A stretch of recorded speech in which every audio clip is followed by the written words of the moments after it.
Assalamualaikum warahmatullahi wabarakatuh. Saya Abaruna Ajirawa dari kelas 11 IPA 4. Di sini saya membuat sel hewan yang terbuat dari styrofoam dan kertas origami. Ciri-ciri sel hewan yaitu tidak memiliki dinding sel dan transfusida. Bentuk sel tetap, memiliki vakuola yang ukurannya kecil, memiliki sentriol yang tidak ada di tumbuhan. Ini ada bagian-bagiannya. Yang pertama ada nukleus, mengontrol aktivitas sel. Terus membran inti, mengatur pertukaran zat. Sentriol menutup fotokotik ketika proses pembelahan sel sedang berlangsung.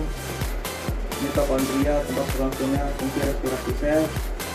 Badan mikro, oksidasi substrat dan oksidasi asam lemak. Badan Golgi membentuk kantung untuk sekresi. Lisosom sebagai organ pertahanan sel dan mengoptimalkan pencernaan. Retikulum sebagai transport substrat. Ribosom sebagai proses sintesis protein. Dan terakhir vakuola, penyimpanan zat cadangan makanan. Demikian dari saya. Assalamualaikum warahmatullahi wabarakatuh.